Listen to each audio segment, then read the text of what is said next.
이 시간 우리가 은혜 받고자 하는 말씀의 제목은 마귀가 원하는 기회, 마귀가 원하는 기회라는 제목으로 예비하신 은혜를 함께 나누기로 원합니다. 하루하루가 모여서 한 주가 되고 한 달이 되고 1년이 되고 일생이 되어집니다. 차이가 있다면 일생에 주어진 시간의 길이가 약간씩 개개인의 차이가 있다는 것뿐입니다. 평소에 내게 주어진 한정된 이 일생을 무엇이라고 생각하고 살아가고 있습니까? 왜 내게 이 한정된 일생을 허락해 주셨는가?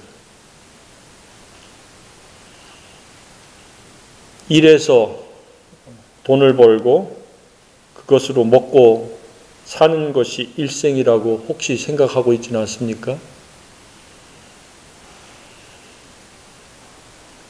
아니면 일해서 원하는 것, 갖고 싶은 것, 하고 싶은 것, 하는 것을 일생이라고 혹시 여기고 있지는 않습니까? 아니면 개인적인 또 다른 입장이 있습니까? 하나님께서는 우리에게 왜 일생을 주셨을까?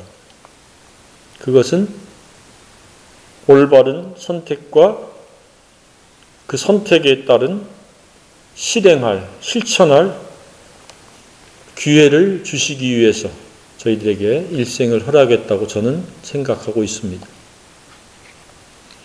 우리는 아무것도 선택하지 않으면 나쁜 것으로 살겠다라고 하는 웅변적인 표현이요, 태도입니다. 그래서 우리는 반드시 올바른 것을 선택하고 그 선택한 것을 따라서 실천해야 마땅합니다. 그렇지 않으면 우리는 악한 생각에 의해서 불법을 저지르는 나쁜 일생이요, 나쁜 생애가 될 수밖에 없습니다. 그 결과는 피할 수 없는 심판이요, 영원한 형벌입니다. 반드시 살아있는 동안에 우리는 무엇이 옳은 것인지 알고 그것을 기쁘게 능동적으로 또 적극적으로 선택을 하고 그것이 이끄는 삶을 우리가 살아야 됩니다. 그럴 때 그것을 성경에서는 선이라고 말씀하고 있고 의라고 말씀을 하고 있습니다. 그래서 우리의 생애가 선과 의가 이끌어가는 삶이 아니면 우리는 악과 불법이 이끄는 삶이 되어질 수밖에 없습니다. 또 다른 표현으로는 그것을 좋은 것이라고 표현하고 있고 최선이라고 말하고 있습니다. 우리는 최선을 선택을 해야 됩니다. 좋은 것, 아름다운 것을 선택해야 됩니다. 그러나 이 좋은 것, 최선의 것, 아름다운 것은 저절로 자동적으로 주어지지 않습니다. 어떤 직책을 맡았고 리더십을 행할 직분을 맡았다고 그것이 주어지는 것도 아닙니다. 특정 장소에 머물며 특별한 순서를 가지고 참여한다고 최선을 선택하는 것도 아닙니다. 하나님께서는 공평하게 누구에게나 최선을 선택할 수 있는 기회를 동일하게 주셨습니다. 다만 그 기회를 포착하고 선택한 사람은 극소수에 지나지 않는다라는 점입니다. 저와 여러분은 최선을 선택한 극소수의 사람이기를 소망합니다. 그래서 성경은 이것을 또 다르게 표현하기를 좁은 문 좁은 길이다. 많은 사람은 그 길이 넓고 멸망으로 인도하는 길로 간다고 말씀을 하고 있습니다.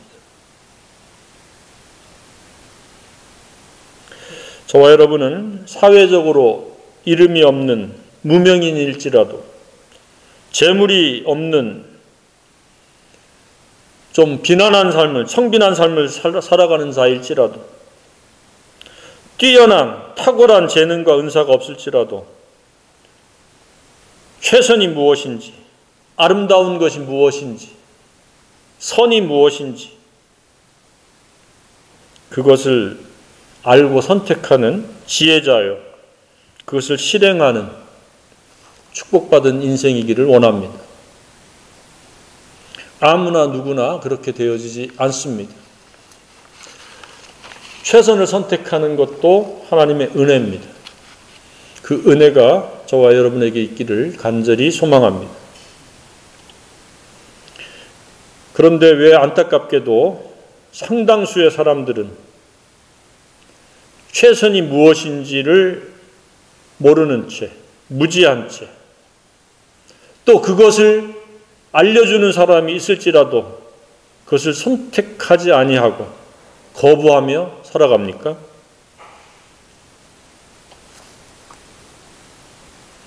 그것은 잘못된 최선이 뇌리 속에 쇠뇌되어 있기 때문에 그렇습니다. 그래서 아마 가까이 있는 지인들에게 한번 물어보길 바랍니다. 당신에게 최선이 무엇입니까? 그러면 10이면 10사람 대답이 다 다를 가능성이 매우 높습니다. 심지어는 믿음의 신자들조차도 머뭇거릴 수 있고 성경이 원하는 대답을 할 수 없는 경우도 있을 줄로 압니다.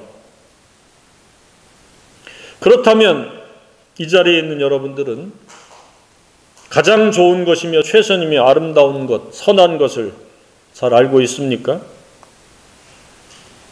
그리고 그것을 매일 선택하고 있습니까? 그리고 그 선택한 그것이 여러분을 이끌어가고 있습니까? 아니면 마음속에 있는 욕심이 최선이라고 생각하고 그것이 이끄는 대로 여러분들은 움직이고 보고 듣고 말하고 있습니까? 사람을 만나고 있습니까?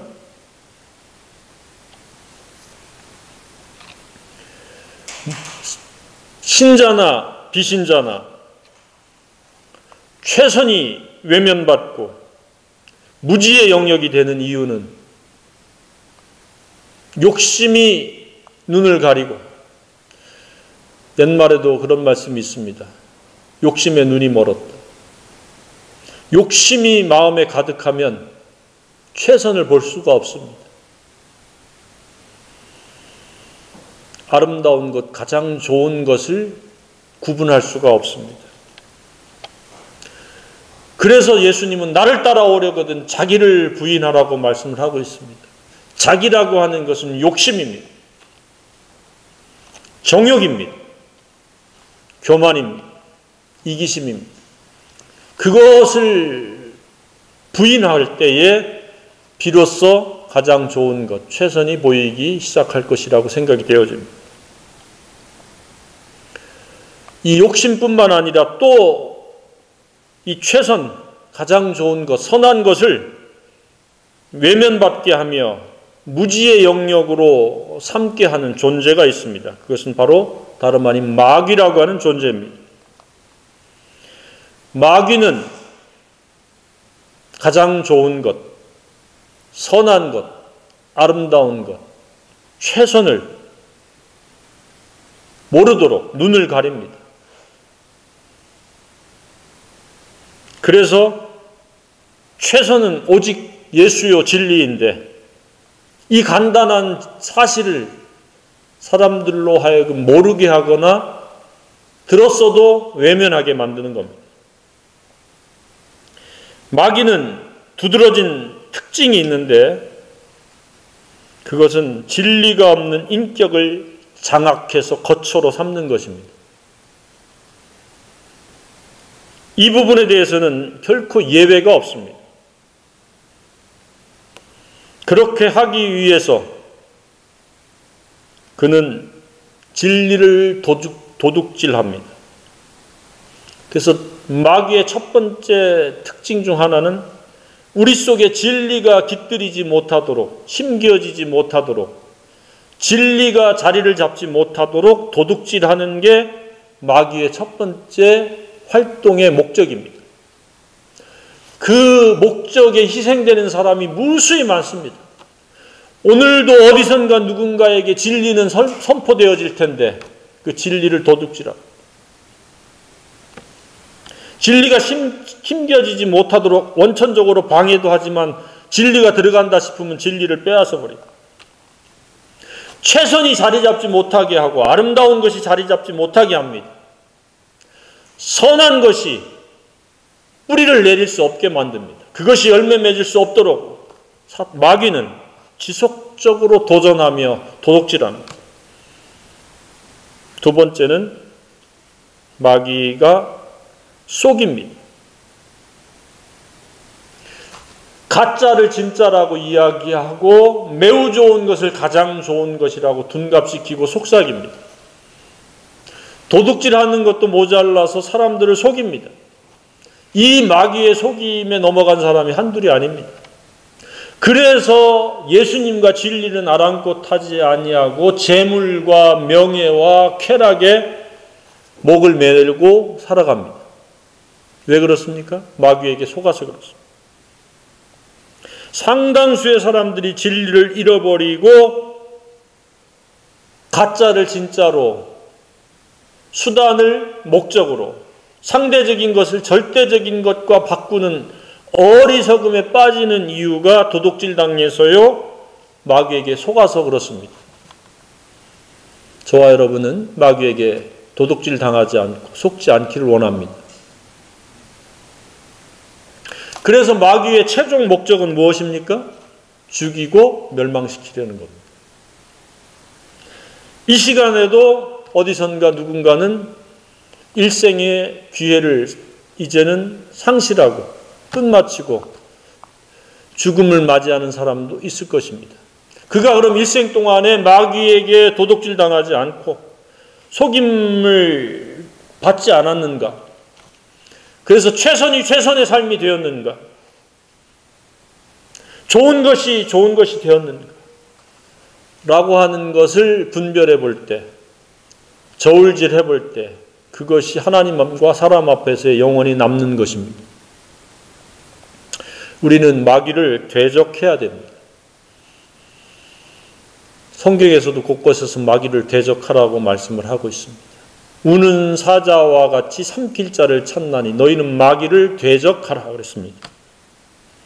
이 교활하게 아주 지도새도 모르게 도둑질하고 거짓으로 속이기 때문에 그를 대적하라고 말씀하고 있습니다. 대적한다라는 말씀은 소극적인 표현을 빌리면 빈틈을 제공하지 마라. 마귀에게 기회를 제공하지 말라, 그 뜻입니다. 적극적으로는 마귀를 대적하라요, 소극적으로는 마귀에게 빈틈을 제공해서 마귀가 도둑질해가고 마귀가 속일 수 있는 기회를 만들지 마라 라는 말씀입니다. 마귀에게 기회를 제공한다라는 것은 어리석은 생애를 선택하는 것이요, 어리석은 사람이 되는 것과 다를 바가 없습니다. 마귀는 오직 진리로만이 대적할 수 있다는 것을 기억하시길 바랍니다. 그러니까 각오나 결심, 종교적인 활동, 종교적인 신념, 어느 단체에 소속되어 있느냐, 어떤 직분을 맡고 있느냐는 별로 중요한 것이 아닙니다. 그 활동과 그 직분과 소속을 무시하라는 것은 아닙니다. 그러나 그것이 마귀를 대적하는 것과는 직접적인 관련이 별로 없다는 의미입니다. 죄사함을 받아서 깨끗하게 되어야 하고 지속적으로 날마다라고 하는 단위로 진리로 무장되지 않으면 그날은 마귀가 기회를 포착할 수 있는 날이라는 것을 우리가 기억해야 됩니다. 귀신의 처소가 될 수 있는 가능성이 매우 높은 하루가 된다는 것을 기억해야 됩니다. 그리고 그것이 어느 날 이제는 길들여져 버려가지고 자기의 마음의 공간이 마귀의 처소가 되고 있다는 사실도 모르는 채 하지 말아야 될 말과 생각과 행동을 하게 되는 것입니다. 진리로 꽉 무장되어 있으면 성령께서 하지 말아야 될 것과 해야 될 것들을 구분지어서 우리를 인도하시기 때문에 우리는 선한 길을 가며 의를 행할 수 있게 되는 겁니다. 진리의 무장은 기분 내킬 때만 하는 것이 아니라 반드시 날마다 꼭 필요한, 밥을 먹어야 내 육체가 보존되어지고 건강을 유지하는 것처럼 내 영이 건강하려면, 마귀의 거처가 되지 않으려면 날마다 말씀을 먹어야 됩니다. 무장해야 됩니다. 진리의 부재는 마귀에게 찬스를 제공해 주는 겁니다. 진리의 부재는 마귀를 대적할 수가 없습니다. 마귀가 역사할 수 있는 기회를 제공하는 어리석고 안타까운 자세입니다. 그러니까 사회적으로는 당장 어떤 문제가 나타나지 않을 수 없습니다. 직장 생활할 수 있고 일할 수 있습니다. 신체적으로도 멀쩡할 수 있습니다. 열심히 직업활동도 하고 노동도 하고 공부도 하고 여러 활동도 할 수 있습니다. 경제활동에도 문제가 없고 직업에도 충실하게 임할 수 있습니다. 그러나 영적인 어둠이 깃들기 시작하고 가짜가 진짜로 둔갑해지기 시작하고 생명은 점점 고갈되어져서 비틀거리게 되고 그러다가 어느 날 쓰러지게 되는 것이 하나님의 말씀하시는 영적 기갈입니다. 그럼에도 불구하고 회개하고 돌이키지 않으면 그 쓰러짐이 어쩌면 영구할 수도 있다는 사실입니다. 그런 일들이 반복되지 않기를 주님의 이름으로 축복합니다. 빠르게 잠깐 동안은 느슨할 수 있지만 계속해서 느슨하게 해서 마귀가 찬스를 잡고 내 마음의 주인이 되도록 마귀와 결탁할 수가 없습니다. 이 부분에 대해서는 성경에 나오고 있죠. 회개해서 마음이 깨끗해졌는데 진리가 공급되지 않으니까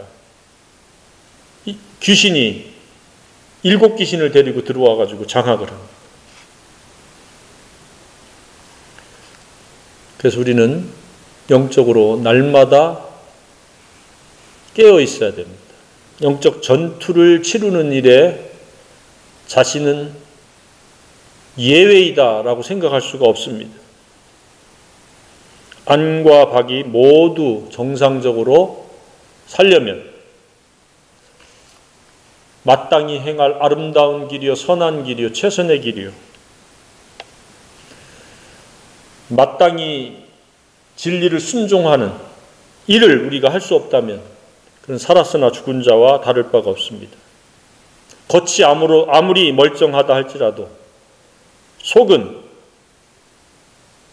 아니올시다가 되어집니다. 비정상적인 하나님이 기뻐하지 않는 그런 상태가 되어질 수 있다는 사실입니다. 그럼 구체적으로 마귀에게 틈을 제공하고 기회를 제공한다면 어떤 비정상적인 역기능들이 초래되는가? 그것이 오늘 에베소서 4장 17절에서 32절에서 나열하고 있는 말씀입니다. 첫 번째가 허망한 것으로 행하게 된다는 것입니다.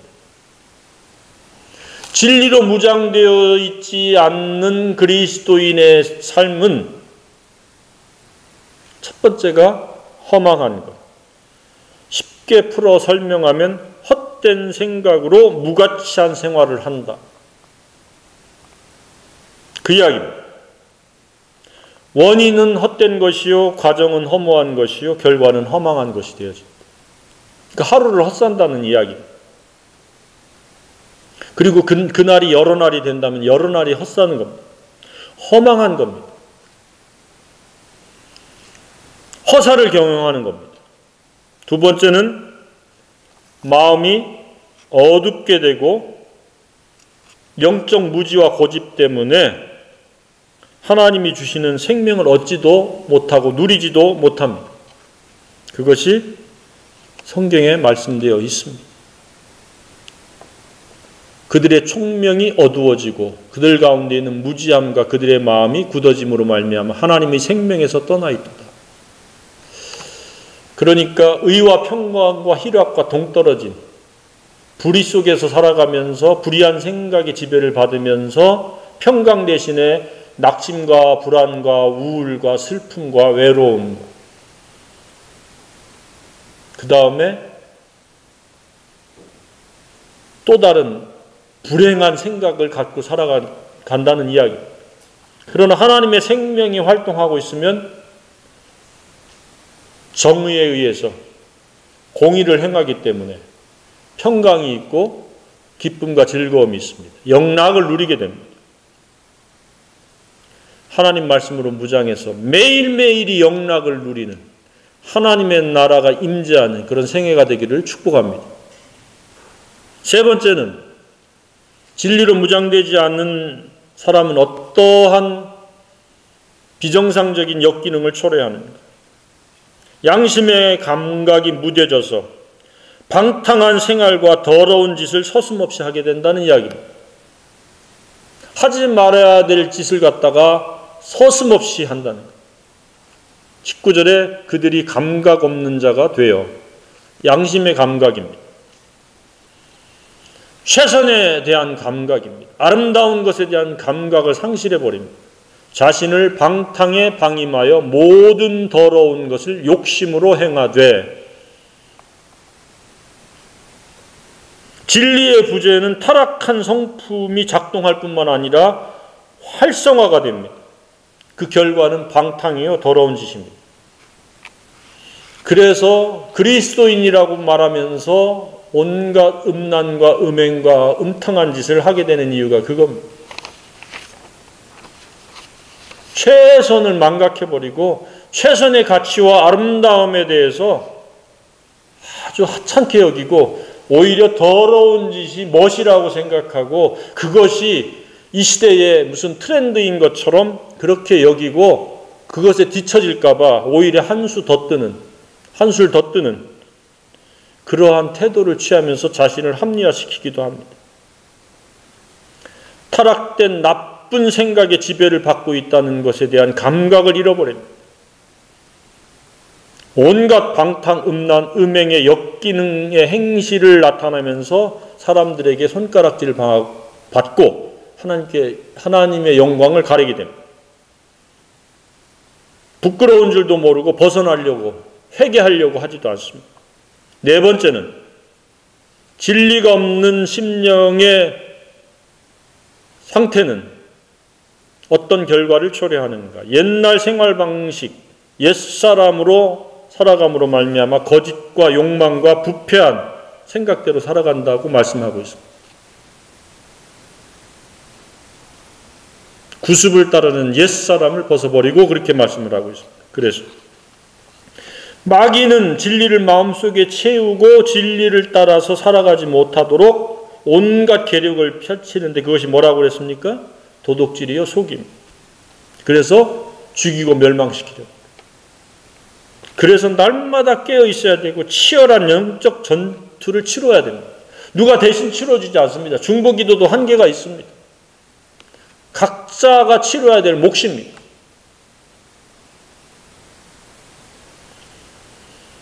마귀는 최적화된 도둑질의 전문가입니다. 거기에 길들여진 사람이 실제로 이 사회에서도 도둑질을 할 것이고 사기를 치고 거짓말을 합니다. 그들은 마귀에게 그 인격이 장악된 사람들입니다. 진리도 도둑질하지만 도둑질하도록 또 시킵니다. 자기하고 똑같은 대상을 재생산하는 게 마귀입니다. 마귀는 빈틈이 있으면 결코 용납하지 않습니다. 인격에 허망한 것, 헛된 생각으로 채우고 어둠에 가둬버리고 양심을 마비시켜서 무디게 해버리고 영원한 생명과 영락에서 떠나게 하고 온갖 방탕과 더러운 짓을 하게 하고 그리고 그것을 습관화시키도록 마귀는 괴계를 펼칩니다. 진리로 무장할 수 없는 인격체라면 그가 누구이든지 예외가 될 수 없습니다. 신분, 직분, 소속, 연조로 마귀의 역사를, 괴계를 이길 수가 없습니다. 마귀는 이처럼 빈틈에 대한 탁월한 포착력을 가지고 있습니다. 그래서 나쁜 사람이 돼서 나쁜 짓을 하게 합니다.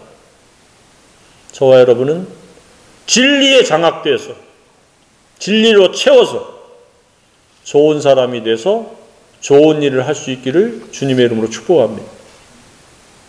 다섯 번째는 거짓말을 하게 합니다. 진리가 없는 사람은 거짓을 행합니다. 거짓말을 합니다. 자기 유익만 챙기려는 나쁜 태도입니다. 여섯 번째, 분노를 쏟아냅니다. 26절에 나오죠. 분을 내어도 죄를 짓지 말며 해가 아지도록 분을 품지. 마귀가 장악하면 광패, 과도한 분을 냅니다. 의분을 빼놓고 모든 분노는 마귀에게 장악되어 있음을 드러내는 표시입니다. 타당하지 않은 의분이 아닌 분노는 상대방에 대한 감정적 폭력입니다. 감정 폭력입니다. 마귀는 이처럼 빈틈 있는 자를 장악해서 정서적, 감정적인 폭력자로 만들고 그것이 점점점 발전해 나가면 물리적인 폭력, 언어적인 폭력, 살인까지 이어집니다. 그는 사전에 정서적인 폭력자가 됐을 때에 빨리 회개하고 온유한 자로 바뀌어야 되는데, 진리의 사람으로 바뀌어야 되는데, 그렇지 못하면 점점 발전해 나갑니다. 어리다고 예외가 아니고 나이가 많다고 무조건 또 정서적 폭력자는 아닙니다. 진리가 없으면 누구든지 정서적 폭력으로부터 시작해서 물리적 폭력자가 될 수 있다는 점을 우리가 깨달아야 되고 항상 경계해야 됩니다. 일곱 번째는 도둑질하게 합니다. 도둑질은 정의와 공의의 역행입니다. 정당하지 못한 방법으로 다른 사람에게 손해를 끼치며 자기 이익을 극대화시키려고 하는 아주 고약한 태도입니다.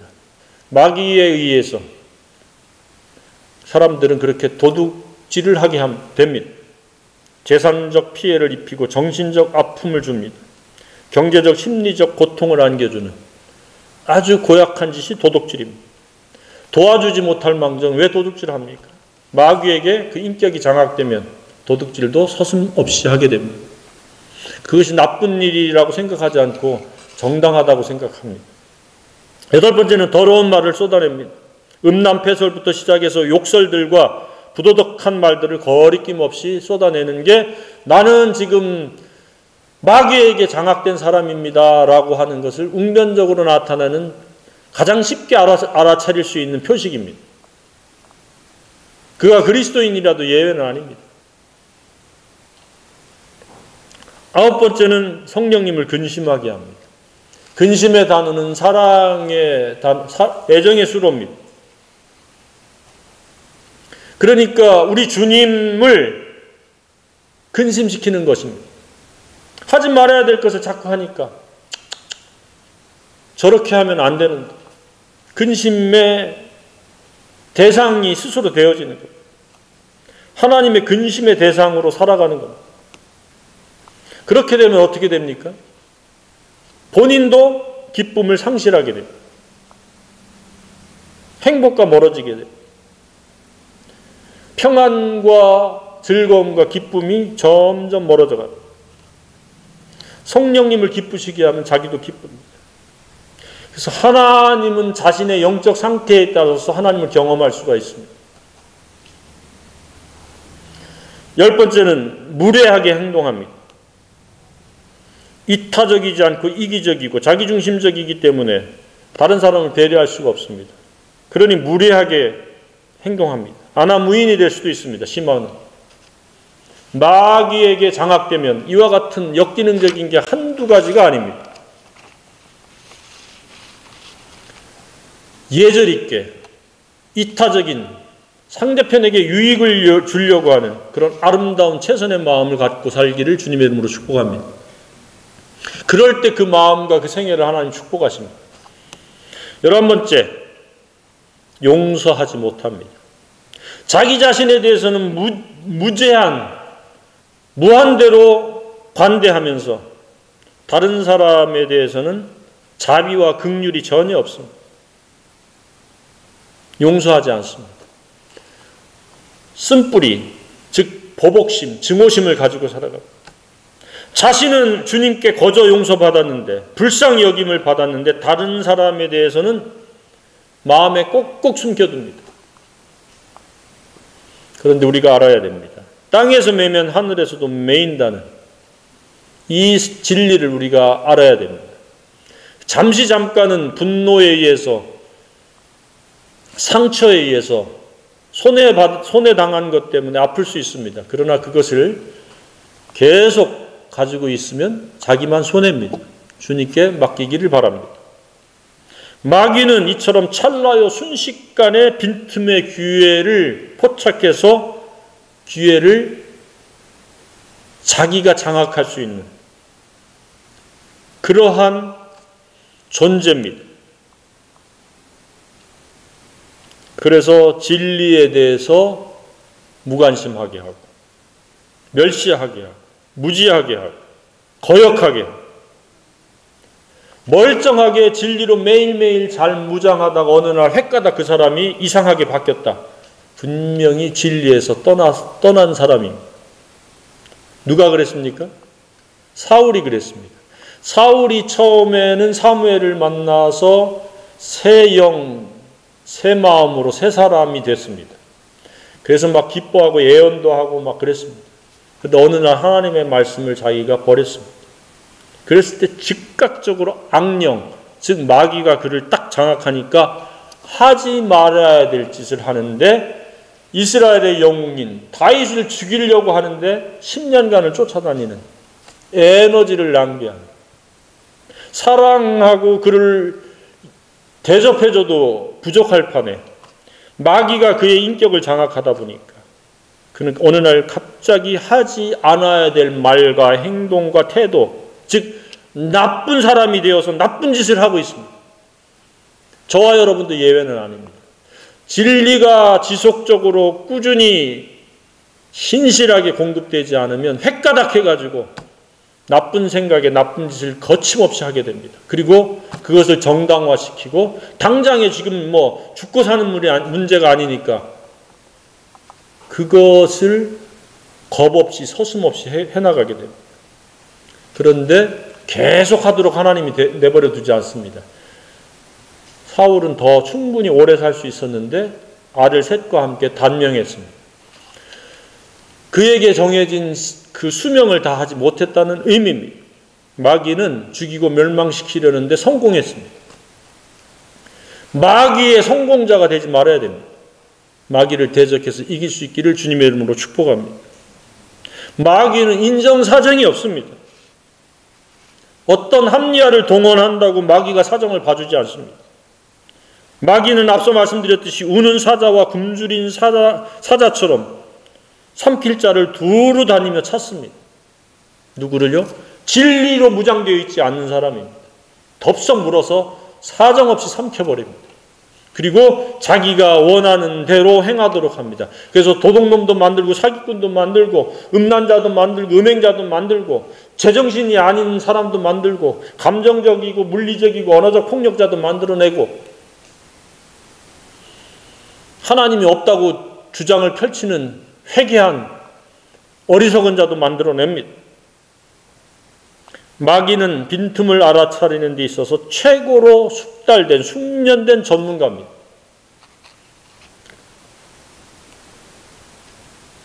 따라서 진리는 어쩌다 공급해도 되는 것이 아니라 매일 첫 번째로 공급해야 됩니다. 진리만이 마귀를 대적할 수 있는 유일한 무기입니다.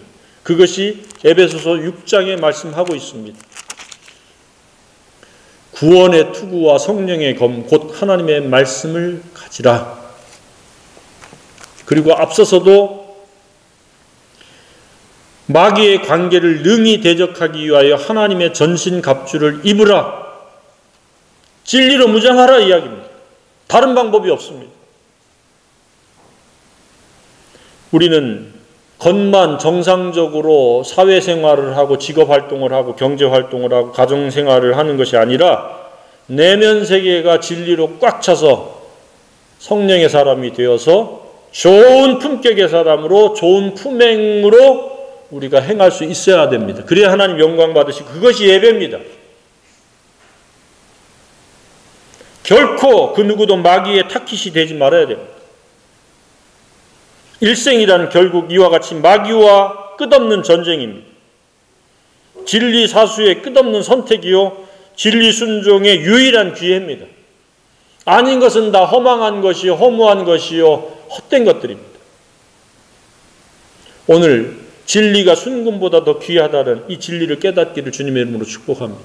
그리고 이것은 깨닫는데 그치는 것이 아니라 그 보배가 나의 인격이 되어지고 나의 삶을 이끌어갈 수 있는 유일한 것이 되어야 한다라는 각오와 결심을 새롭게 해서 마귀를 이기는 생애, 하나님이 예비하시는 하나님 나라를 누리며 풍성한 삶을 영위하는 저와 여러분이기를 원합니다.